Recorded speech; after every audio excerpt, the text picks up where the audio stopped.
Sri Muthukumaran Institute of Technology, Makadi, Chennai. BE, BTech, MPA, MCA, PhD. Counseling code 1218. Srikar Prasad. இந்த பெயரை தவிர்த்துவிட்டு editing துறையை பற்றி பேச முடியாது. பல புதுமையான விஷயங்களை எடிட்டிங்கிற்குள் கொண்டு வந்ததில் இவரின் பங்கு அளப்பரியது. 8 தேசிய விருதுகள், 5 கேரள மாநில விருதுகள், 2 நந்தி விருதுகள், 2 ஃபிலிம்ஃபேர் விருதுகள், அதிக மொழி படங்களை எடிட் செய்ததற்காக லிம்கா புக் ஆஃப் ரெக்கார்ட்ஸ் என விருதுகளும் எண்ணற்ற கதைகளும் நிறைந்து இருக்கும் அலுவலகம் இவருடையது. பல முக்கியமான இந்திய படங்கள் எடிட் செய்யப்படும் இடம் சென்னை வலசரவாக்கத்தில் இருக்கும் இவரது அலுவலகத்தில்தான்.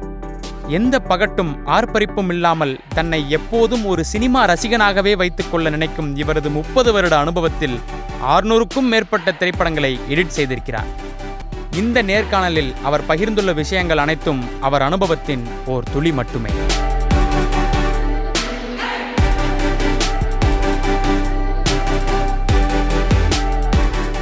சார், நிறைய மொழிகளுக்கு படங்களுக்கு வந்து எடிட் பண்ணியிருந்திருக்கீங்க. ஸோ பொதுவாக வந்து அந்த லாங்குவேஜ் அண்டர்ஸ்டாண்ட் பண்ணால் தானே எமோஷனை வந்து கேரி பண்ண முடியும் சார். ஸோ இப்போது ஒரு இன்டர்வியூவில் சொல்லியிருந்தீங்க, நினைக்கிறேன் 7 மொழி உங்களுக்கு புரிஞ்சுக்க முடியும், 4 மொழி பேச தெரியும் அப்படின்ட்டு. ஸோ இதுக்கு ஒரு டைம் பீரியட் ஆயிருந்திருக்கும்ல சார். ஸோ அப்போ அதுக்கு முன்னாடிலாம் எப்படி சார் ஒர்க் பண்ணுவீங்க? இப்போ இனிஷியலாக என்னென்னா என்ன வேலை கிடைச்சாலும் பண்ணி தான் ஆகணும். அப்போ தான் எடிட்டரே ஆக முடியும். ஓகே, கேரியரை ஸ்டார்ட் பண்ணும்போது. அப்போது நான் இருக்கிற இடத்துல, நான் ஒர்க் பண்ணுற இடத்துல சென்னையில் ஒர்க் பண்ணும்போது அண்ட் பிரசாத் ஸ்டுடியோஸில் அங்கே ஒர்க் பண்ணும்போது நிறைய நார்த் ஈஸ்ட்லேருந்து அண்ட் ஈஸ்ட்லேருந்து, நார்த் ஈஸ்ட்னா அசாம், பெங்கால், அங்கேருந்து எல்லாரும் இங்கே தான் வருவாங்க படிக்கல ஒர்க் பண்ணுவாங்க, ப்ராசஸிங்க்கு. ஏன்னா அப்போ ஃபிலிமில் ஷூட் பண்ணுவாங்க, ஷூட்டிங் அங்கே பண்ணுவாங்க. பட் ப்ராசஸிங் இங்கே தான் வரணும், சென்னைக்கு பிரசாத் லேப்னு ஒரு இடத்துக்கு தான் வந்து பண்ணி ஆகணும். அந்த ஊரில் லேபே கிடையாது. ஓகே சார், ப்ராசஸிங் லேபே கிடையாது. அப்போ ஃபிலிமில் ஷூட் பண்ணிக்கலாம். Okay sir. ஸோ ஏதோ ஒரு இடத்துக்கு பாம்பேக்கு போனோம் இல்லை சென்னைக்கு போனோம், இந்த 2 இடம் தான் இருந்தது. ஸோ அப்போ நிறைய பேர் மீட் பண்ணியிருக்கோம். நான் மீட் பண்ணும்போது அதில் டெவலப் ஆனது தான் இந்த மிச்ச மொழிகள். ஸோ அந்த ஆப்பர்ச்சுனிட்டி வரும்போது அவங்க ஏதோ நாங்கள் பண்ணுற வேலையை பார்த்து எங்கள் படத்தை இங்கேயே எடிட் பண்ணிக்கிறோம் அப்படின்னு சொல்லும்போது அப்படியே எடிட் பண்ணியிருக்கோம். ஸோ அது வந்து ஃபஸ்ட்டு டைம் வந்து. பட் இந்த கம்யூனிகேஷன் வந்து எப்பயுமே ஹிந்தி, அவங்களும் ஹிந்தி பேச தெரியும், எனக்கும் ஹிந்தி புரியும். ஸோ அந்த ஹிந்தியை வச்சு கம்யூனிகேட் பண்ணிட்டு அது பட் அப்புறம் புரிய வைப்பாங்க டைலாக். அவங்க ஹிந்தியில் அதுக்கு டிரான்ஸ்லேஷன் ஹிந்தியில் சொல்லுவாங்க, நம்ம புரியாததெல்லாம் சொல்லிக்கிட்டு இருப்பாங்க. இது ஹிந்தியில் இந்த அசாமீஸ் வேர்ட். ஸோ இது இந்த மாதிரி ஃபர்ஸ்ட் டைம் டிஃபிகல்ட்டியோடு பண்ணி, செகண்ட் டைம் கொஞ்சம் பெட்டர் ஆகி, தேர்ட் டைம் ஃபோர்த் டைம் பண்ணும்போது கொஞ்சம் ஈஸியாகி பாதி வார்த்தைங்க புரிஞ்சு ஒரு மோஸ்ட்லி புரிஞ்சு அந்த மாதிரி அந்த ப்ராசஸில் அப்படியே போனோம். ஓகே. பட் என்ன ஒரு அட்வான்டேஜ் நான் எனக்கு இது என்ன தோணுச்சுன்னா, ஒன்று ஹிந்தி தெரிஞ்சால் கொஞ்சம் ஈஸியர் டு அண்டர்ஸ்டாண்ட் அந்த மாதிரி லாங்குவேஜஸ் ஆல்சோ சம்வேர் எங்கேயோ டச் இருக்கும். ஒன்று. ரெண்டாவது வந்து இந்தியாவில் மொத்தமாக வந்து ஃபேமிலி ஸ்ட்ரக்சரோ இல்லை கதையோட ஒரு பேக்ரவுண்டோ interactions between people almost similar. ரொம்ப டிஃப்ரென்ஸ் ஒன்றும் கிடையாது. இப்போ போய் நான் வந்து வெஸ்ட்டில் ஏதாவது படம் பண்ணியிருந்தேன்னா மேபி அதை புரிஞ்சுக்கிறதுக்கு கொஞ்சம் அவன் ஃபேமிலினா வேறு மாதிரி இருக்கும். நம்மளுக்கு ஃபேமிலினா அம்மா அப்பா பசங்க, இது பிரதர் சிஸ்டர், அந்த சென்டிமெண்ட் ஆல்மோஸ்ட் இந்தியாவில் ஃபுல்லாக ஒரு மாதிரி தான் இருக்குது. ஸோ அதை ஈஸியாக புரிஞ்சுக்கலாம். அண்ட் கதைங்க வந்து மோஸ்ட்லி அதை வச்சு தான் இருக்கும் இன்னும் அந்த டைமில். ஸோ புரியாமல் போகிறதுக்கு வாய்ப்பு இல்லாமல் I was able to manage. Sir, ஒரு டெம்ப்ளேட் ஃபார்மேஷன் அப்படின்றது இருக்குல்ல சார், அது எல்லா இடத்துலையுமே இருக்குது. ஒரு ரைட்டப் எழுதுறதா இருந்தால் கூட நம்ம கண்டினியூஸ் எழுதிட்டு இருந்தால் ஒரு டெம்ப்ளேட் அப்படின்றது ஃபார்ம் ஆகிரும். அந்த டெம்ப்ளேட்டை பிரேக் பண்ணுறதுக்கு நமக்கு வேற ஒரு ஐடியா தோணும், அதுக்கப்புறம் நம்ம எழுதுகிறோம். ஸோ அப்படி இருக்கும்போது ப்ராசஸ் ஆஃப் ஃபிலிம் மேக்கிங்லேயுமே அந்த ஒரு விஷயம் வந்து இருந்திருக்கு. அந்த டெம்ப்ளேட்டை உடச்சி வர படங்கள் வந்து மக்கள் மத்தியில் பேசப்படுது. அப்படி இருக்கும்போது எடிட்டிங்கில் டெம்ப்ளேட் ஃபார்ம் ஆகுமா? அந்த டெம்ப்ளேட்டை உடைக்கிறதுக்கான இது என்னென்னா, இது எப்படின்னா இப்போ டேக்கிங்கை வச்சு தான் எடிட்டிங்கோட டெம்ப்ளேட்டும் க்ரியேட் ஆகும். ஓகே. டேக்கிங் வந்து இப்போ ஒரு எக்ஸாம்பிள் இப்படி சொன்னதான் புரியும். என்னென்னா, இப்போ வந்து ஒரு விஷயம் நடக்குது, இப்போ ஒரு டெம்ப்ளேட்டாக எப்படி ஷூட் பண்ணிட்டு இருந்தாங்கன்னா வருஷக்கணக்காக எப்படி ஷூட் பண்ணாங்கன்னா ஃபஸ்ட்டு எடுத்தவொடனே ஒரு ஒயிட் ஷாட் வைப்பாங்க, மாஸ்டர் ஷாட். அதில் வந்து ஒன்று ஃபுல்லாக நடக்கிறது எல்லாத்தையும் எடுப்பாங்க, இல்லை ஃபஸ்ட்டு என்ன நடக்குதோ அதை எடுத்துருவாங்க வைடு. ஸோ இதில் என்ன விஷயம்னா எஸ்டாப்ளிஷிங் ஜியாகிரஃபி, இந்த இடத்துல நடக்குது அப்படின்னு, ஓகே இந்த பில்டிங்கில் நடக்குது இது அப்படின்னு தெரிஞ்சிடும் நம்மளுக்கு. தெரிஞ்ச உடனே அடுத்தது வந்து கொஞ்சம் போய் மிட் ஷாட்டுன்னு வைப்பாங்க. இந்த பக்கமும் மிட் ஷாட்டுக்கு கவுண்டர், மிட் ஷாட் வச்சா தான் அழகாக இருக்கும் அப்படின்னு சொல்லிட்டு மிட் ஷாட்டுக்கு மிட் ஷாட் கவுண்டர் வைப்பாங்க. அதுக்கப்புறம் க்ளோஸ் வைப்பாங்க. இது ஒரு டெம்ப்ளேட் ஷூட்டிங் ஆயிடுச்சு இந்தியாவில் over a period of time.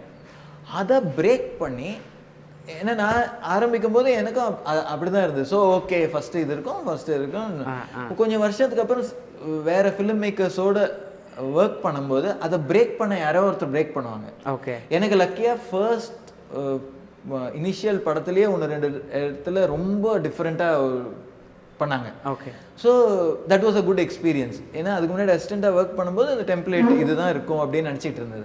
But இந்த ஒரு யங்ஸ்டர் வந்து அந்த ராக்குன்னு ஒரு படம் பண்ணாங்க. அந்த படம் போது டோட்டலாக வேற ஜோனில் பண்ணாங்க, ரொம்ப நேஷனல் அவார்டு கிடைச்சது இல்லையா சார்? ஸோ அது எக்ஸ்பீரியன்ஸ் பண்ணும்போது இப்படி கூட இருக்கலாமே அப்படின்னு. ஸோ இது என்ன ஆகுதுன்னா அந்த மாதிரி ஃபிலிம் மேக்கர்ஸோட போயிட்டே இருக்கும்போது நம்ம ஒரு அவேர்னஸ் ஆகுது. ஓகே இப்படி பார்க்கலான்ட்டு. இப்போ ஒரு எக்ஸாம்பிள், ரொம்ப சிம்பிள் எக்ஸாம்பிள் வந்து இப்போ ஒருத்தர் வராங்க, நான் ரியாக்ட் பண்ணுறேன். ஓகே, இது என்ன இதுன்னா ஒரு ஆள் வராது, ஒரு ஷாட்டு, ரியாக்ஷன் ஒன்று, இது ரெண்டுத்தையும் ஓட்டினா புரிஞ்சிடும். ஓகே, இது நார்மல் டெம்ப்ளேட் எல்லா இடத்துலையும் எப்பயுமே. இப்போ அதுக்கப்புறம் ரியலைஸ் பண்ணுறோம், இந்த ஆள் வர்றதை காமிக்காம இவன் ஃபர்ஸ்ட் ரியலைஸ் பண்ணிட்டு அதுக்கப்புறம் அந்த ஆளை காமிக்கலாம்ல. ஓகே, அப்படி கூட நடக்கலாம்ல. இப்போ இந்த ஆள் இவன் தான் சீனு, இவனோட சீன் நடந்துட்டு இருக்கு, நம்ம 2 பேரும் பேசிட்டு இருக்கோம், ஒரு ஆள் வந்தாரு, நான் திரும்பி பார்க்கறேன், அங்க ஒரு ஆள் இருக்கான், அவன் வந்து இந்த சீனுக்கு பார்ட்டே கிடையாது. பட் யூஸ்வலா என்ன பண்ணுவாங்கன்னா நம்ம பேசிக்கிட்டு இருக்கும்போது இதை கட் பண்ணிட்டு அவனை வரதை போட்டுருவாங்க, போட்டுட்டு அதுக்கப்புறம் நான் திரும்பி பார்ப்பேன். ஓகே, இது டெம்ப்ளேட் அப்படியே நடந்துட்டு இருக்கு. ஓகே, இப்போ இதுக்கப்புறம் நம்ம எக்ஸ்ப்ளோர் பண்ணா இது தேவையில்லை. ஏன்னா இங்க நடக்கும்போது சடனா இன்னொருத்தனை எதுக்கு காமிக்கணும், இவன் த்ரூவா தானே அவனை காமிக்கணும் அப்படின்னு ஒரு தோணல் வரும்.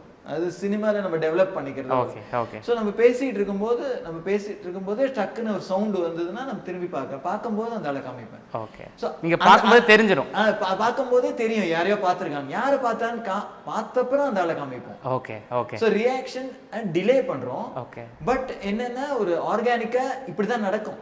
இப்போ இந்த இடத்துல இப்படிதான் நடக்கும். என்னன்னா நம்ம 2 பேர் பேசிட்டு இருக்கும்போது ஒருத்தர் வந்தாங்கன்னா நம்ம யாராவது திரும்பி பார்த்தப்பறம் தான் தெரியும் அவன் ஃபர்ஸ்ட் வர முடியாது விஷுவலா பாத்தீங்க. பட் அது டெம்ப்ளேட். இது வந்து இந்த மாதிரி ஒன்னொன்னா புரிஞ்சுக்கிட்டு சிலது வந்து இதுக்கு முன்னாடி வந்து ஓவர் த இயர்ஸ் நம்ம சினிமா வந்து இந்தியன் சினிமா வந்து ரொம்ப வேர்போஸ்னா நிறைய பேச்சு, எல்லாமே டைலாக்ல தான் கன்வே பண்றோம். ஸோ இப்போ இந்த டைலாக் கன்வே பண்ணும்போது எப்படி ஆகும்னா இவன் பேசுவான் அவன் கேட்பான், இவன் பேசுவான் அவன் கேட்பான், இப்படிதான் இருக்கும். இப்போ அதை பிரேக் பண்ணுறதுக்கு அதுக்கு ஒரு எக்ஸ்பீரியன்ஸ்க்கு அப்புறம் தான் அதெல்லாம் பிரேக் பண்ண ட்ரை பண்ணுவோம். என்னன்னா இவன் பேசுறதே காமிக்காம மேபி எல்லாமே இல்லை, ஒரு பார்ட்டு எல்லாமே இவன் ரியாக்ஷன் மேல ஹோல்ட் பண்ணா மேபி இன்ட்ரெஸ்டிங்கா இருக்கும். ஏன்னா உங்க reaction is more important then அவன் பேசுறது சிலது. ஸோ அப்போ என்னன்னா அந்த டெம்ப்ளேட் ஆஃப் இவன் பேசுறது அவன் பார்க்கறது, இவன் பேசுறது அப்படி இல்லாம அந்த சவுண்டை ஓவர்லேப் பண்ணி மொத்தமாக இந்த லேடி மேலேயே ஃபுல்லாக அவள் எக்ஸ்பீரியன்ஸ் பண்ணுறது, அவள் ரியாக்ஷன் பண்ணுறது எல்லாமே. அந்த மாதிரி ஒரு இதெல்லாமே என்னென்னா ஒரு ஒர்க் பண்ண ஒரு எக்ஸ்பீரியன்ஸு அதில் டெவலப் ஆகிட்டே வந்தது வரும் எடிட்டருக்கு கூட. ஸோ ஒரு டிஃப்ரெண்ட் பாயிண்ட் ஆஃப் வியூ இருக்கிற மேக்கர்ஸ் கூட சேரும்போது இன்னொரு புதுசான விஷயம். எனக்கு அது எவ்ரி டைம் ஏதோ ஒரு லேர்னிங் நடக்கும். அது புது டைரக்டர் இருந்தால் அதனால தான் நான் நிறைய புது டைரக்டர்ஸ் ஒர்க் பண்ணுவேன். பிகாஸ் எக்ஸைட்மெண்ட் லெவல் ஹையாக இருக்கும். அவங்க சொல்லும் போதாவது அவங்க ஒர்க் பண்ணும் போதாவது அவங்க வந்து மேபி ஒரு ஸ்டெபிலிட்டி அதுக்கோசம் வருவாங்க. But I am equally excited about that. நான் இவர் கூடலாம் ஒர்க் பண்ணும்போது பயங்கர எக்ஸைட்டிங்காக இருக்கும். ராம், ஏன்னா பயங்கர ஒரிஜினலாக ஒரு விஷயத்த சொல்ல ட்ரை பண்ணுவாங்க. ஸோ அப்போ நம்மளுக்கும் அது ஒரு இது அது அது ஒரு கற்றுக்கிற மாதிரி ஆகிடும். என்னென்னா டிஃப்ரெண்ட் படம் பண்ணும்போது இந்த அப்ரோச்சையே பிடிச்சி ஒருத்தர் பண்ணணும்னு நினச்சி பண்ணும்போது அது ஹோல் ஹார்ட்டாக சப்போர்ட் பண்ணணும்னு தோணும். Super sir. சார் ரியலிசம் அப்படின்ற வார்த்தையை வந்து இங்கே கோட் பண்ண வேண்டியதாக இருக்குது. ஒரு சினிமோட்டோகிராஃபர் வந்து இது வந்து படம் பிடிச்சிருக்காங்க அப்படின்றது தெரியாமல் நம்ம எவ்வளோ ரியலிஸ்டிக்காக எடுக்கிறோமோ அந்த அளவுக்கு நம்மளோட சினிமாட்டோகிராஃபி பேசப்படும் அப்படின்றது அவங்களுடைய பாயிண்ட் ஆஃப் வியூ. எடிட்டிங்கில் ரியலிசம்ன்றது என்ன சார்? சரி, அதான் என்னென்னா இப்போ சினிமா இஸ் என்னென்னா சினிமாவில் எக்ஸாஜரேஷன் நிறைய எக்ஸாஜரேட் பண்ணுவோம். ஒரு விஷயத்த நிறைய பெருசாக காமிப்போம். ஏன்னா அது அட்டென்ஷனை அட்ராக்ட் பண்ணுறதுக்கு. இப்போ ஒரு ஆள் கோவம் வந்தாலும் அது பெருசாக காமிப்போம். ஏன்னா அது வந்து அப்போ தான் ஆடியன்ஸ் அட்ராக்ட் பண்ண முடியும். அது வயலன்ஸாக இருந்தாலும், ஒரு டைலாகாக இருந்தாலும், ஒரு லவ்வாக இருந்தாலும், எது இருந்தாலும். ஸோ இந்த எக்ஸாஜரேஷன் வந்து அண்ட்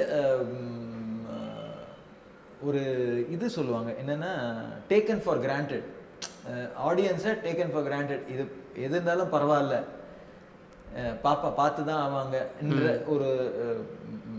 ஒரு மைண்ட் செட்டு அது வந்து ஓவர் த இயர்ஸ் அப்படியே குறைஞ்சிக்கிட்டே வருது. ஏன்னா ஆடியன்ஸ் ஹவ் பிகம் மோர் இது யூனோ. ஸோ அந்த எக்ஸாஜரேஷன் லெவல் கூட எவ்வளோ கம்மியாக வச்சா பெட்டர்ன்னு. ஸோ என்னென்னா ஆல்வேஸ் எஃபர்ட் இஸ். ஏன்னா நான் நிறைய ரியலிஸ்டிக் ஃபிலிம்ஸும் எடிட் பண்ணுறேன். நார்மல் எல்லா இந்த மாதிரி லார்ஜர் தென் லைஃப் ஃபிலிம்ஸும் எடிட் பண்ணிட்டு இருக்கேன். ஸோ நான் என்னோட trial at least last couple of decades தான் என்னென்னா எவ்வளோ வரைக்கும் ரியலிஸ்டிக்காக வைக்க முடியுமோ அவ்வளோ ரியலிஸ்டிக்காக அந்த சிச்சுவேஷனை காமிச்சா. இப்போ எழுதுறதே ரியலிஸ்டிக் சிச்சுவேஷன் இல்லாமல் ஃபேண்டசி சிச்சுவேஷன்லாம் ஒன்றும் பண்ண முடியாது. பட் ஒரு ரியலிஸ்டிக் சிச்சுவேஷனை அதை ஓவராக எக்ஸாஜரேட் பண்ணாம காமிக்க ட்ரையல். இந்த எஃபெக்ட்ஸ் இது வந்து what I am learning from cinema. I am trying to incorporate into commercial cinema also.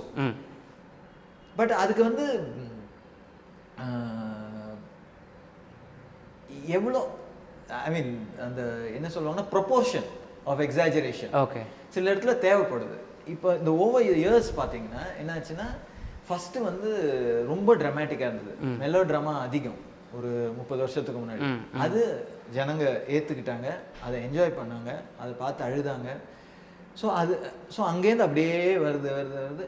இப்போ என் 30 இயர்ஸில் இப்போ வரும்போது இப்போ அந்த விஷயத்தை இப்போ பார்க்கவே மாட்டாங்க. ஏன்னா audience also have grown. Audience are use to much more exposure in இதெல்லாம் டெக்னிக் மாத்திரம் கிடையாது. டெக்னிக்கலாக இல்லைன்னா கூட நிறைய பார்த்துருக்காங்க. ஐதர் டெலிவிஷன்லேயோ இல்லை ஓடிடிலேயோ இல்லை வேற விதவிதமான ப்ரோக்ராம்ஸை பார்த்துருக்காங்க. ஸோ அவங்க வந்து இப்போ கொஸ்டின் பண்ணுவாங்க மெலோ ட்ராமா. ஸோ நம்மளே ஆன் த ஹோல் அந்த இதை ஃபிலிம் மேக்கர்ஸும் குறைச்சிட்டு வராங்க. ஸோ டுவர்ட்ஸ் ரியலிசம் எவ்வளோ எடுத்துகிட்டு போக முடியுமோ அவ்வளோ எடுத்துகிட்டு போக தான் அட்டெம்ப்ட் எல்லாருக்கும் இப்போ இருக்கிற சிச்சுவேஷனுக்கு. பிகாஸ் அதை தான் ஆடியன்ஸும் அக்செப்ட் பண்ணுவாங்க. இனி போக இன்னும் கூட I think they will be ரொம்ப பர்டிகுலர் அபவுட் திஸ். ஏன்னா இப்போ ஒரு ஏதாவது தேவையில்லாமல் ஒன்று எக்ஸ்ட்ரா பண்ணாவே உடனே கொஸ்டின் பண்ணுறாங்க, ஒரு மேம் பண்ணுறாங்க, ஏதோ ஒன்று பண்ணுறாங்கல்ல. ஸோ அதை தாண்டி and it's better for cinema also. Cinema என்ன ஒரு ரிஃப்ளெக்ஷன் ஆஃப் சொசைட்டி, ஒரு ரிஃப்ளெக்ஷன் ஆஃப் அ ஹியூமன், ஏதோ ஒன்று. அது எவ்வளோ வரைக்கும் ரியாலிட்டியாக காமிக்க முடியுமோ அது இட்ஸ் ஆல்வேஸ் பெட்டர் இல்லையா? Okay sir. ஒரு டைமில் அதாவது இப்போது கரண்ட்டாக எத்தனை ப்ராஜெக்ட்ஸில் ஒர்க் பண்ணிட்டு இருக்கீங்க சார்? இந்த ஒரு 6-7 ப்ராஜெக்ட்ஸ் போயிட்டுருக்கு. ஓகே, எப்படி அதுக்கு டைம் ஸ்பெண்ட் பண்ணுறீங்கன்றதான் இது வந்து ஆல்சோ பிகாஸ் சில படங்கள் ரிலீஸ் ஆகலை. ஓகே, பிகாஸ் ஆஃப் பேண்டமிக் அதெல்லாம். ஸோ எல்லாமே ஒரே டைமில் நடக்காது. லக்கியாக ஏதாவது ஒரு ஆல்டர்னேட்டிவாக ஓடிக்கிட்டு இருக்கோம். ஓகே, இப்போ இந்த 10 நாள் ஷூட்டிங் நடக்குதுன்னா ஸோ எப்பயுமே என்ன பண்ணுவோன்னா இமீடியட்டாக நான் சொன்ன மாதிரி ரஷ்ஷஸை வாங்கிட்டு எடிட் பண்ணிக்கிட்டே இருப்போம். ஸோ அது வந்து பழக்கம் ஆயிடுச்சு நமக்கு. வேற எதுவும் தெரியாது, காலையில் எழுந்த இதுதான் வேலை. ஓகே, ஸோ அதுதான் எக்ஸைட்மெண்ட் லைஃப்பில். அந்த ஸ்கிரிப்ட் எப்படி டிரான்ஸ்லேட் ஆச்சு, எப்படி வந்தது, எப்படி, ஸோ அன்னைக்கு ரஷ்யை வர வச்சுட்டு ஸோ ஓகே. ஸோ மலையாளத்தில் இப்போ சில ஃபிலிம்ஸ் கம்ப்ளீட் ஆயிருக்கு. அது இல்லாமல் ரவி கே சந்திரன் சார் ஒரு படம் பண்ணியிருக்காரு, பிரம்மம் அப்படின்னு, அந்தாதுன் ரீமேக். அதுவும் கம்ப்ளீட் ஆயிடுச்சு. ஓகே. ஃபைனல் காப்பி எடுத்தாங்கன்னா அதுவும் கம்ப்ளீட். அந்த மாதிரி இன்னொரு தெலுங்கு படம் பண்ணியிருக்கோம், விராட்ட பர்வம், ராணா சாய் பல்லவி. அதுவும் எப்படி சொல்லலாம்னா ஒரு 95% கம்ப்ளீட்டு. ஒன் டே ஏதோ ஷூட்டு அவ்வளோதான் ஆட் பண்ணால் அது. ஸோ இந்த மாதிரி 3-4 ப்ராஜெக்ட்ஸ் வந்து ஃபினிஷ் ஆயிருக்கு. ஓகே. இல்லை சார், ஒரு சேம் டைமில் எத்தனை ப்ராஜெக்ட்ஸ் ஹேண்டில் பண்ணுவீங்க? ஏன்னா நீங்கள் சொல்லும்போது சினிமாட்டோகிராஃபர் வேற ஒரு படத்துல வந்துருப்பாரு, அப்படி அந்த இது உங்களுக்கு ரொம்ப அதிகமாக இருக்கும்ல சார்? வேற வேற லாங்குவேஜ். அது வந்து பழக்கம் ஆயிடுச்சு அந்த மைண்ட் செட். ஏன்னா நம்ம வந்து அது ஏதோ ஃபார்ச்சுனேட்டாக அது மூவ் பண்ண முடியுது இந்த இதுலேருந்து இதுக்கு, இதுலேருந்து அதுக்குன்ட்டு. அண்ட் இட்ஸ் ஆல்சோ என்னென்னா ஒரு எடிட்டிங்கில் வந்து 2 ஸ்டேஜாக இருக்குது. என்னென்னா ஃபஸ்ட்டு ஸ்டேஜ் என்னென்னா நான் வந்து அன்னன்னைக்கு ஷூட்டிங் ஆகிறத எடிட் பண்ணிட்டு இருக்கேன். ஓகே. ஸோ அன்னன்னைக்கு வேலையை முடிச்சிடணும். அன்னன்னைக்குன்னா ஒரு 1 day 2 days தள்ளி ட்ரை பண்ணிட்டு இருக்கோம். Okay sir. ஸோ ஏன்னா அங்கே முடிச்சுது, அதுக்கப்புறம் அவங்க கன்வெர்ட் பண்ணி எங்களுக்கு ஃபுட்டேஜ் கொடுத்து நாங்கள் அதை ஆர்டர் பண்ணி அதுக்கப்புறம் எடிட் பண்ணி பார்த்துட்டு கரெக்ஷன் பண்ணி எடுத்து வைக்கிறதுக்கு ஒரு 3 days ஆகுதுன்னு வச்சுக்கலாம் நினைப்போம். சீனாக தான் எடிட் பண்ணுவோம். சீனாக தான் எடிட். ஓகே. அது ஃபஸ்ட்டு ஸ்டேஜ். செகண்ட் ஸ்டேஜ் வந்து மொத்த ஷூட்டிங் ஆகிட்ட அப்புறம் எல்லா சீன்ஸையும் ஒட்டி படமாக வந்துடும். ஓகே. அப்போ எங்களுக்கு செகண்ட் ஸ்டேஜ் ஆஃப் எடிட்டிங். ஏன்னா அப்போ தான் ஆக்சுவலாக தெரியும் இந்த டோட்டலாக ஸ்டோரி எப்படி போகுது, ஃப்ளோ எப்படி வருதுன்னு. இப்போ இந்த சீன் வந்து இந்த சீனில் இந்த விஷயம் வேணுன்றதுக்கு அதை கான்சென்ட்ரேட் பண்ணி எடிட் பண்ணி வச்சுட்டோம். பட் ஆக்சுவலாக இதையும் பக்கத்துதையும் இந்த 50 சீனு 100 சீனை ஒட்டின அப்புறம் பார்க்கும்போது தான் தெரியும் நிறைய ஃபால்ட்ஸ் தெரியும். ஓ இந்த சீனோட எண்டு வந்து அதிகமாக இருக்குது, இவ்வளோ தேவையில்லை, பாயிண்ட் வந்து ஒரு 20 செகண்ட் முன்னாடியே ஆயிடுச்சு, விஷயத்த சொல்லிட்டோம். அதுக்கப்புறம் லைக் ரொம்ப ஸ்மால் எக்ஸாம்பிள்னா இப்போ சீன் சொல்லிட்டோம், அதுக்கப்புறம் சொன்னப்புறம் அவங்க நடந்து வெளில போவாங்க, அது தேவையில்லாமல் இருக்கும். ஆக்சுவலாக எதுக்கு திருப்பி நடந்து இப்போ சீன் ஹை வந்து இங்கே முடிஞ்சிடுச்சு. இந்த மாதிரி திங்ஸ் எல்லாம் பண்ணிவிட்டு அப்புறம் ஸ்டோரி ஃப்ளோவை பார்ப்போம். இந்த பீரியட் ஒரு செக்ஷனாக பண்ணுவோம். ஓகே. அப்படி அந்த டைம்ல மோஸ்ட்லி 2-3 படம் பண்ணுறதுக்கு வாய்ப்பு இல்லை. அந்த 5 நாளோ 10 நாளோ வாட் எவர் அது அப்போ டைரக்டரோட உட்காந்து பண்ணும்போது அது ஒரு ஃப்ளோவில் ஒரே இதில் போயிட்டுருக்கோம்.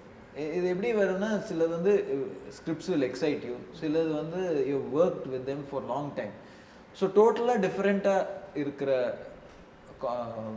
ஃபிலிம் மேக்கர்ஸோட ஒர்க் பண்ணுறது கஷ்டம். ஸோ இந்த மாதிரி சிலது ஓடிட்டு இருக்குமா, ஸோ அதனால சில பேர் கூட ஒர்க் பண்ணியிருப்போம், அவங்க திருப்பி படம் பண்ணும்போது நம்மக்கிட்ட வருவாங்க.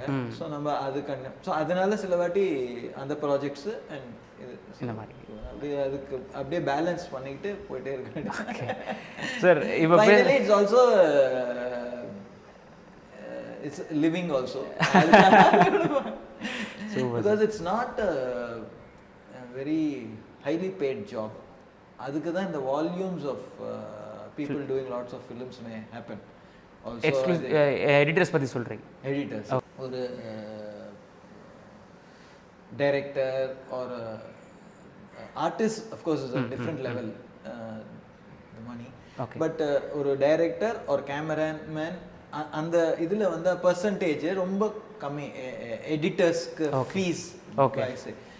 அது வந்து டைரக்டர்ஸ் ஓரளவுக்கு தே ரியலைஸ் எடிட்டர்ஸ் ஒர்த். ஸோ அதனால அவங்க ஒரு டீமாக வச்சுக்கிட்டு ஏன்னா அந்த வேவ் லெங்த் ஒர்க் பண்ணிக்கிறாங்க. பட் ப்ரொடியூசர்ஸ் வரைக்கும் பார்க்குறேன் மோஸ்ட்லி அது வந்து ஒரு பெரிய இதாக நினைக்கிறது இல்லை. அது இன்னொரு ஜாப்பு, எவ்வளோ கம்மி அமௌண்ட்டில் முடிச்சுட்டா அது பெட்டரு, அது டைரக்டரோட தலைவலி, அது படம் எடுத்து கொடுக்க வேண்டியது அந்த மாதிரி ஒரு மென்டாலிட்டி இருக்கிறதுனால it's a slightly less job. இப்போ சில வாட்டி என்ன ஆகும்னா ஒரு படம் வரும், நம்மளால் பண்ண முடியாது, நம்மளுக்கு எக்ஸ் அமௌண்ட் ஆஃப் மணி கொடுக்கலான்ட்டு அவங்க ப்ரிப்பேர் ஆகிருப்பாங்க. ஓகே சின்ன பட்ஜெட்டை பொறுத்து தான் தே பே. ஸோ அது வந்து ரொம்ப கம்மிங்க இருந்தாங்க நம்மளும் வந்து. பட் ஃபைனலாக வந்து இன்னொரு படம் பண்ணிட்டு இருக்கோம், எது கிளாஷ் ஆகும் வேணாம் அப்படின்ட்டு நம்ம விட்டுருவோம் ஏதோ ஒரு ரீசன்னால. ஏன்னா எல்லாத்தையும் எடுத்துக்க முடியாது. ஸோ அப்போ ஒரு அசிஸ்டன்ட் நம்மளே சஜஸ்ட் பண்ணுவோம், இந்த மாதிரி அசிஸ்டன்ட் யாராவது எடுத்துக்கங்க, நம்ம ஸ்டைல் ஆஃப் ஒர்க்கு அவங்க இத்தனை வருஷம் ஒர்க் பண்ணியிருக்கிறதுனால பண்ணுங்க அப்படின்னு பண்ணுவாங்க. ஸோ சம்வேர் ஏதாவது அந்த டைமில் எனி ஹெல்ப் வேணுனாலும் நம்ம ஃபைனலில் பார்க்கலாம், ஒரு வாட்டி ஏதாவது சஜஷன் வேணாலும் இந்த மாதிரிலாம் சொல்லுவோம். Okay, to promote assistants and நம்ம கூட ஒர்க் பண்ணி வெளில போனவங்க அந்த மாதிரி. ஆர் இன்னும் யாராவது ஃப்ரெஷ்ஷாக இருந்தால் கூட பரவாயில்ல. பட் என்ன ஆகும்னா நம்மளுக்கு கொடுக்கலான்னு நினச்சிருப்பாங்க ஏதோ ஒரு அமௌண்ட்டு, அதே வந்து very budgeted amount for that film because a small budget. But அவர்கிட்ட போனப்புறம் அதிலோட அடிமாட்டு விலைக்கு they hire them. Okay. And அவங்களுக்கு வந்து there is no option. ஏன்னா அது ஆப்பர்ச்சுனிட்டி. அந்த ஆப்பர்ச்சுனிட்டி எடுத்து தான் ஆகணும். ஸோ அவங்க கணக்கில் எப்படி குறைச்சிடலாம், நியூ பீப்புளை கொடுத்தா. ஸோ நான் என்ன நினைப்பேன்னா, சரி நான் பண்ணல, அட்லீஸ்ட் எனக்கு கம்மியாக கொடுக்குறேன்னு சொன்ன அமௌண்ட்டாவது அவங்களுக்கு கொடுத்துருந்தா சந்தோஷமா இருக்கு. அது கொடுக்க மாட்டாங்க. சம்வேர் அந்த ஒரு ஃபீலிங் இருக்கு ப்ரொடியூசர்ஸில், அந்த இம்பார்ட்டன்ஸ் ஃபீல் பண்ணல அப்படின்னு தோணுது. புரியுது. ஸோ ஒரு படம் பிளாக் பஸ்டர் ஆனாலும் ஒரு படம் சரியாக போகலைனாலும் எடிட்டர்ஸ்க்கு ஒரு குறிப்பிட்ட நம்பர் ஆஃப் சேலரினா அவ்வளோதான். இதுதான் தமிழில் இதுதான் மார்க்கெட்டு, இதுதான் இது அப்படின்ட்டு. விஜய் ஐ மீன் பெரிய ஹீரோ படத்துக்கு எக்ஸ் அமௌண்ட் ஆஃப் இதுதான் மேக்ஸிமம் கொடுக்க முடியும், சின்ன படத்துக்கு இவ்வளோ தான் கொடுக்க முடியும்ட்டு ஒரு ஃபிக்ஸேஷன் இருக்கு. ஓகே, அதுக்குள்ளே தான் ஓடும் தவிர பெரிய இது ரிஃப்ளெக்ட் ஆகிறதுக்கு வாய்ப்பே கிடையாது. ஓகே சார், எவ்வளவோ ஃபுட்டேஜஸ் உங்கள் காலையில் எந்திரிச்சிலேருந்து நைட் வரைக்கும், இல்லை சம்டைம் விடிய கூட நீங்கள் கட்டு ஃபுட்டேஜஸ் தான் உங்கள் கண்மணி இருக்கும். தூங்குனா உங்கள் கனவுல என்ன சார் வரும்?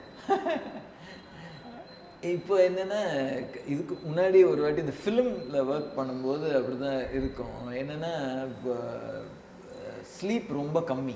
ஓகே, அப்போ என்னென்னா பிட்வீன் 82 to almost 2002 வரைக்கும் we used to be working day and night அந்த டைமில். ஸோ அப்போ என்ன ஆகுனா 18 hours ஒர்க் பண்ணுறது, 19 hours ஒர்க் பண்ணுறது. ஸோ அப்போது நிறைய இந்த தூக்கத்தில் புலம்புறது உண்டு. ஸோ எங்கள் வீட்டில் சொல்லுவாங்க ஒய்ஃப், அவங்க என்னென்னா ஏதோ ரீல் போயிடுச்சான்னு கேட்டுட்ருக்கீங்க அசிஸ்டன்ட் கிட்ட, ரீல் 3 போயிடுச்சா, ரீல் 5 போயிடுச்சா, போஸ்ட் ப்ரொடக்ஷன் இந்த மாதிரி. ஓகே. ஸோ பட் அதுக்கப்புறம் ஒரு சர்டன் ஸ்டேஜ்க்கு அப்புறம் you also understand that you know. So இப்போ அதுக்கப்புறம் 2002க்கு அப்புறம் கொஞ்சம் ஹெல்த்தெல்லாம் எஃபெக்ட் ஆகும் இல்லைன்னா, ஒரு தூக்கம் எத்தனை நாள் தான் தூங்காமல் இருக்கும். ஸோ அதுக்கப்புறம் கொஞ்சம் இது பண்ணி அந்த 8 hours ஸ்லீப்பு அந்த மாதிரி ஒரு பண்ணி இப்போ இருக்குது. இப்போ அவ்வளோ புலம்புறது இல்லை. ஓகே. ஸோ உங்களோட அசிஸ்டன்ஸ் கிட்ட நீங்கள் சொல்கிற மெயின் விஷயம் என்ன சார்? அதுதான் என்னென்னா, இப்போ அசிஸ்டன்ட் கிட்ட வந்து நம்ம எக்ஸ்பெக்ட் பண்ணுறது வந்து அந்த commitment, work commitment and excitement.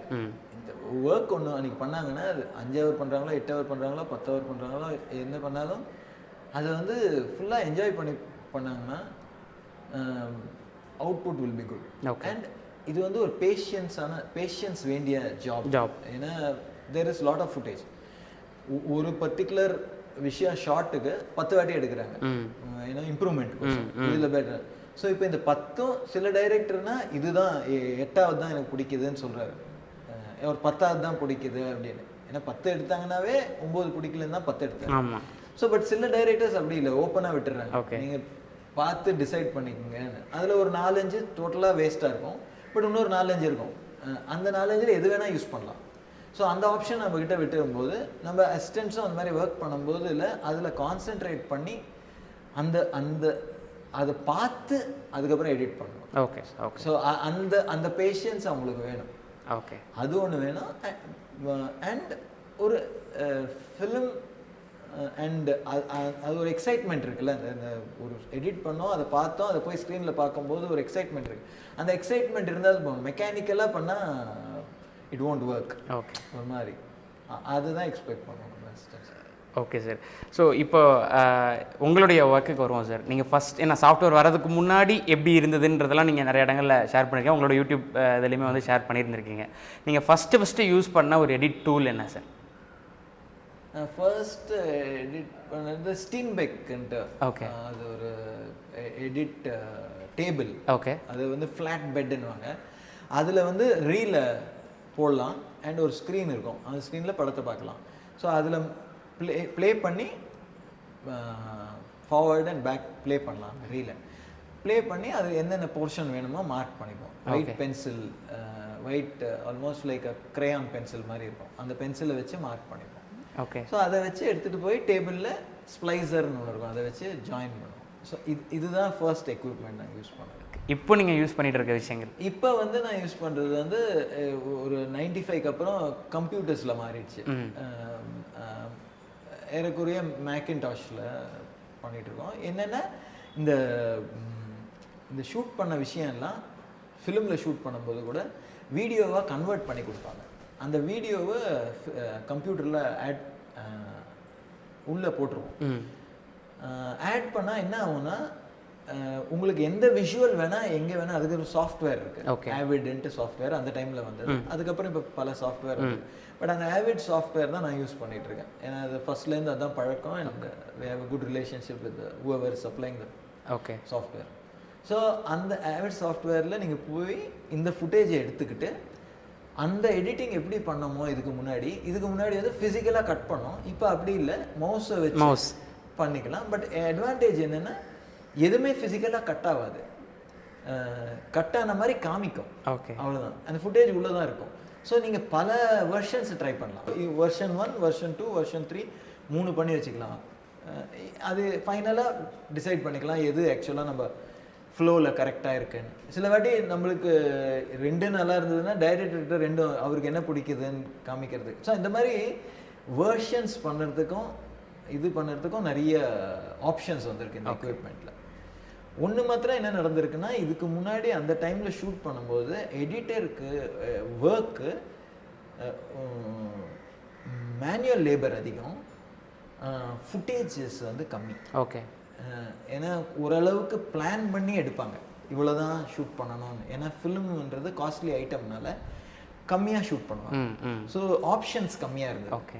போக டிஜிட்டல் வந்தப்போ ஆப்ஷன்ஸ் அதிகமாகிடுச்சு.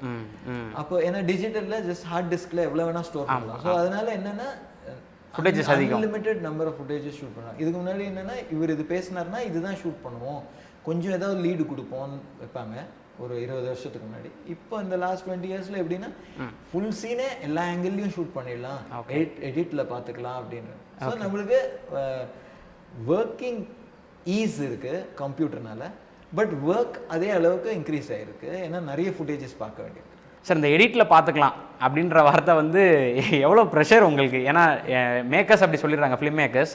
ஸோ உங்களுக்கு எவ்வளோ ப்ரெஷர் அது? அது ஆக்சுவலாக ஒரு அளவுக்கு ப்ரெஷர் தான். ஏன்னா இங்கே எடிட்டர் வந்து ஒரு படத்துக்கு ஃபிக்ஸ் பண்ணாங்கன்னா பிகினிங்லேருந்து எண்டு வரைக்கும் எத்தனை நாள் ஆனாலும் ஒன்று தான் காசு. பட் நாட் ஆக்டர்ஸ் அப்படி கிடையாது. அந்த 30 நாள் கொடுத்தாலும் 30 நாள் பண்ணுவாங்க, இல்லை 40 நாள் தான் டேட்ஸ் கொடுக்குற வரைக்கும் பண்ணிட்டு போயிட்டே இருப்பாங்க. ஸோ அதனால ஈஸியர் கான்செப்ட் ஃபார் டைரக்டர்ஸ். என்னென்னா இங்கே ஷூட் பண்ணிடலாம், அப்புறம் பார்த்துக்கலாம், இப்போ அந்த ஸ்ட்ரெஸ் எனக்கு இப்போ வேணாம், அதை எடிட்டர் பார்த்துக்கிட்டோம், அவரோட உட்காந்து நான் இருக்கும்போது பார்த்துக்கலாம் அப்படின்னு சொல்லிட்டு அதை ஷிஃப்ட் பண்ணிவிடுவாங்க. ஓகே. ஸோ அதனால சில வாட்டி என்னென்னா எங்களுக்கு நிறைய ரஷஸ் வர வாய்ப்பு உண்டு. ஆர் சில ப்ராப்ளம்ஸ், ஏன்னா எதுக்கு தேவையில்லாமல் இவ்வளோ ஷூட் பண்ணியிருக்காங்கன்னு தோணலாம். But anyway it's something which can be dealt in the editing table. So it may take more time. Okay. அது வந்து அப்ராட்ல இந்த மாதிரி பண்ண முடியாது. இந்த மாதிரி பண்ணால் வந்து பண்ணலாம், பண்ணால் the editor is benefited also. Okay. எப்படின்னா they pay by weeks. Okay, okay. ஒரு எடிட்டரை 10 weeks, 12 weeks, 16 weeks அப்படி புக் பண்ணிப்பாங்க. ஓகே. வீக்லி பேமெண்ட் ஏதோ இருக்கும், அதை வச்சு தான் எடிட்டர் அந்த குறிப்பிட்ட டைம் தான் அந்த எடிட்டிங்க்கு. ஓகே. இங்கே அந்த கான்செப்ட் இல்லை. இங்கே ஒரு சர்டன் அமௌண்ட் கொடுத்து புக் பண்ணிட்டாங்கன்னா அது 2 வருஷம் ஆனாலும் அதுதான் அமௌண்ட், அவ்வளோதான், இன்க்ரீஸ் எதுவும் பண்ண மாட்டாங்க. ஓகே. ஸோ அந்த ப்ரெஷரில் இவ்வளோ நாள் அங்கேன்னா அந்த மாதிரி பண்ண முடியாது. ஓகே சார், இப்போ அடுத்து வர பிரம்மாண்டம் அப்படின்னா RRR அக்டோபர் ரிலீஸ் ஆகுது. நான் ஒர்க் பண்ணது இந்த படத்துக்கு தான் அவர் அப்படி கூப்பிட்டாரு. ஸோ 2018 கூப்பிட்டு சொன்னார் பண்ணுறேன் ஒரு படம். ஸோ அதுக்கப்புறம் போய் ஸ்கிரிப்ட் டிஸ்கஷன், ஸ்கிரிப்ட் சொன்னார். அது மாதிரி இது ஆஸ் யூஷுவல் அந்த மாதிரி நடந்துகிட்ருக்கு. இந்த பேண்டமிக்னால ஒரு டைம் ஆயிடுச்சு, இல்லைன்னா தே வில் ஹவ் ரிலீஸ்ட் இது. But it was a very good experience அவரோட ஒர்க் பண்ணுறது. ஏன்னா பிரம்மாண்டம் ஒன்று, ஆடியன்ஸ் பல்ஸ் படம் பண்ணுற ஒரு ஆடியன்ஸை பல்ஸ் நல்லா தெரிஞ்சு he concentrates on doing Telugu film ஆக்சுவலாக. அது பேன் இண்டியாவை ரிலீஸ் ஆச்சு. போன படம் இந்த படம் எல்லாமே ஆகும். ஸோ அண்ட் நான் சொன்ன மாதிரி இப்போ பேன் இண்டியாவில் இந்த ஆடியன்ஸு ஒரு சர்டன் பல்ஸ் சிமிலராக தான் இருக்குது. ஓகே. ஸோ ஏன்னா இப்போ அங்கே நார்த்லையாவது சவுத்துலையாவது, ஸோ அது கரெக்டாக ஒரு அந்த எமோஷனை பிடிக்கிறாரு. ஓகே. ஸோ அதனால பட் என்னென்னா வாட் ஐ சா இந்த period was the amount of effort அவர் போடுறதும் அவர் அதை எக்ஸிக்யூட் பண்ணுறதும் பிளானிங்கும் இஸ் ட்ரெமெண்டஸாக ஒர்க் பண்ணுறாரு. ஸோ அதனால தான் அந்த அவுட்புட் வருது. ஓகே. ஸோ தொடர்ந்து மணி சார் கூட ஒர்க் பண்ணிகிட்ருக்கீங்க. எல்லாருமே எதிர்பார்த்துட்டு இருக்க படம் பொன்னியின் செல்வன் பார்ட் 1 அப்படின்னு தான் சொல்லணும். ஸோ அதை பற்றி கதையாக என்ன இருக்குது அப்படின்றது பொன்னியின் செல்வன் படித்தவங்களுக்கு தெரியும். பட் மேக்கிங்காக இது எப்படி வரப்போகுதுன்றதான் இதில் இருக்க சர்ப்ரைஸ். மணி சார் என்ன பண்ணியிருக்காரு அப்படின்ட்டு. ஸோ நீங்கள் அதை பற்றி பேசலாம் சார். நீங்கள் அதை பற்றி சொல்லுங்கள். அதான் ரொம்ப நாளாக அவருக்கு அந்த ஸ்டோரியை எடுக்கணுன்ட்டு ரொம்ப நாளாக ட்ரை பண்ணிகிட்டு பண்ணணுன்ட்டு இதுக்கு முன்னாடி கூட ஒரு வாட்டி ட்ரை பண்ணாங்க, அப்போ பண்ண முடியல. அண்ட் வென் இப்போ மார்க்கெட் ஓப்பன் ஆச்சு எல்லாம் ஆனப்புறம் கொஞ்சம் ஆல் ஓவர் இந்தியா கூட படம் பார்க்க முடியும் அப்படிங்கும்போது ஒரு செலவடிக்கிறதுக்கு ஒரு ப்ரொடக்ஷன் ஹவுஸும் வில்லிங்காக வராங்க. அதனால he was able to finally. So அவர் எக்ஸ்பர்டைஸ்னால he could get the good star cast அது இதுன்னு. ஸோ அவர் அது huge story and very popular story. So அதை ஒரு பார்ட்டில் பண்ண முடியாதுன்னு சொல்லி 2 பார்ட்ஸாக பண்ணிகிட்டு இருக்காரு சார். ஓகே. ஸோ இப்போ ஒரு I think about 70% of the film shooting முடிச்சிட்டாரு. ஓகே. 2 பார்ட்ஸும் சேர்த்து 2 பார்ட்ஸும் சேர்த்து மிச்சது இப்போ ஷூட்டிங் பண்ணிகிட்டு இருக்காரு. So we are all excited and working on it right now. Super. So we hope that people also like, because sir Mani sir vanila இது அதை எடுத்துகிட்டு வருவார். ஸோ எஸ்தட்டிக்ஸ் செட்ஸு எல்லாமே I think will be very ethnic and somewhere close to reality and between our படங்க மாதிரி வரும்னு நம்பிட்டு இருக்கேன். Super sir. So Mohanlal sir direct பண்ணுற படம் பண்ணுறீங்க இல்லையா சார்? பாரோஸ் அவர் ஒரு 3D ஃபிலிம் பண்ணிட்டு இருக்காரு. அது 3 டைமென்ஷனில். ஓகே. ஜஸ்ட் ஸ்டார்ட் பண்ணிட்டாங்க. அது ரொம்ப கம்மி தான், ஒரு ஃபியூ டேஸ் ஷூட்டிங் நடந்திருக்கு, டெஸ்ட் அது இது. இனிமேல் தான் பண்ணுவாங்க ஃப்யூச்சரில். Okay. So conversation between VFX artist and editor அப்படின்றத பற்றி நம்ம பேசலாம். இது எப்படின்னா ஒரு சீன் கன்சீவ் பண்ணும்போது இதுதான் ஷூட் பண்ண போகிறாங்கன்னு சொல்லும் போதே விஎஃப்எக்ஸ் ஹெவியாக இருந்தா, சாதாரண விஎஃப்எக்ஸ் சின்ன சின்னதாக இருந்ததுன்னா ஷூட்டிங்க்கு அப்புறம் எடிட்டிங்க்கு அப்புறம் பிளான் பண்ணுவோம். சிம்பிள் திங்ஸ், ஏதாவது பேக்ரவுண்டில் ஏதாவது நல்லா இல்லை க்ளீன் பண்ணணும், ஏதாவது பேக்ரவுண்டில் ஏதாவது ஆட் பண்ணணும், ட்ரீஸ் ஆட் பண்ணணும், இந்த மாதிரி சின்ன சின்ன விஷயங்கள்லாம் எடிட்டிங்க்கு அப்புறம் டிசைட் ஆகும். பட் சர்டன் திங்ஸ் இருக்குது. இப்போ எப்படின்னா சில படங்களில் ஃபுல் செட்டு போட முடியாது. It's impossible. அந்த ஃபுல் செட்டை போடணுன்னா, இவ்வளோ பெரிய செட்டை போடணுன்னா, ஹைட்டுக்கு கூட போடணுன்னா ஒரு பல கோடி ஆகும். ஸோ என்ன பண்ணுவாங்கன்னா ஒரு போர்ஷன் மாத்திரம் செட்டை போடுவாங்க, மிச்ச போர்ஷன் சிஜியில் ஆட் பண்ணிக்கலாம். அந்த மாதிரி ஃபெசிலிட்டிஸ்லாம் இருக்குது. இந்த மாதிரி நிறைய இல்லை. இப்போ ஒரு இடத்துல ஒரு அனிமலுக்கும் ஒரு ஹியூமன் பீயிங்க்கும் ஃபைட் நடக்குது. அனிமலே இருக்காது, அனிமல் டோட்டல் கிரியேஷன். ஸோ அதை இமேஜின் பண்ணி அதுக்கு ஏதோ ஒரு டம்மி மாதிரி ஏதோ பொம்மையை வச்சு இப்படி ஆட்டி எடுப்பாங்க. ஸோ நம்ம இமேஜின் பண்ணி இது அடிக்கும்போது இவ்வளோ டைம் வேணும், விழும்போது இவரை கிராஸ் பண்ணி கீழே விழுந்ததுன்னா வெறும்னா எம்டி கிரவுண்டு தான் எடுத்திருப்பாங்க. அந்த கிரவுண்டில் அந்த விழுந்து அது திரும்பி பார்த்து போகுதுன்னு வச்சுக்கலாம். ஓகே. அதுக்கு என்ன டைம் வேணுமோ அதை நம்ம ஃபிக்ஸ் பண்ணி அந்த ஷார்ட்டை கொடுத்தா அவங்க சிஜி அவன் வந்து நம்மளுக்கு ஒரு டிராயிங் மாதிரி பண்ணி இப்படி இருக்கும், இப்படி வரும் இது. ஸோ இந்த மாதிரி ஒரு ப்ரீ விஷுவல்வாங்க. Pre visual okay. ஷூட்டிங்க்கு முன்னாடி அதை ப்ரீவிஸ் பண்ணுவாங்க. ப்ரீவிஸ்னா என்னென்னா இப்படி இருக்கலாம் அப்படின்னு. அது வந்து ஒரு வெறும்னா ஒரு கார்ட்டூன் மாதிரி டயக்ராம் மாதிரி. ஸோ இதை மனசில் வச்சுக்கிட்டு ஒரு எடிட்டிங் பண்ணுவாங்க. அந்த எடிட்டிங் பண்ண விஷயத்த அவர்கிட்ட கொடுப்போம் அந்த சிஜிக்கார்ட்ட. அதுக்கப்புறம் அவங்க அதில் ஒர்க் பண்ண ஆரம்பிப்பாங்க. அப்புறம் ஃபஸ்ட்டு ஸ்டேஜ் ஒன்று பண்ணி கொடுப்பாங்க. அப்போ வந்து ரியலாக முடிக்க மாட்டாங்க. ஒரு வயர் ஃப்ரேம்னு சொல்லுவாங்க. வயர் ஃப்ரேம் அதில் அந்த டாயிங் அது இது போட்டு இது இவ்வளோ தூரம் இருக்கும், இது இத்தனை பில்லர் இருக்கும், இந்த அனிமல் இப்படி ஜம்ப் ஆகும், இது இப்படி கிராஸ் ஆகும், இதெல்லாம் போட்டு ஒரு மாதிரி ரஃபாக கொடுப்பாங்க. அந்த ஸ்டேஜில் நாங்கள் அப்ரூவ் பண்ணிட்டு டைரக்டரும் நம்மளும் உட்காந்து இதை அப்ரூவ் பண்ணிட்டு இது கரெக்டாக தான் போகுது, இந்த ரூட்டில் தான் போகுதுன்னு சொல்லிவிட்டு நெக்ஸ்ட்டு கொடுத்தா திருப்பி. ஸோ இந்த மாதிரி ஒரு கண்டினியூஸ் பேக் அண்ட் ஃபோர்த் போயிட்டே இருக்கும் காம்ப்ளிகேட்டட் சிஜிலாம். ஸோ அல்டிமேட்டாக ஒரு வெர்ஷன் எடுத்து வந்து நிறுத்துவாங்க.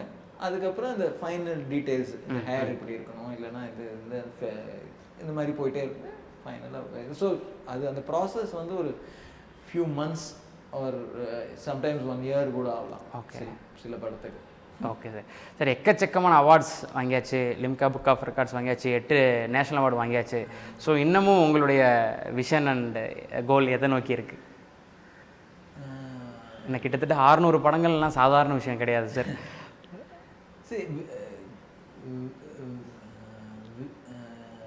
See, as long as I'm excited okay about doing this work, I think I will be doing this work.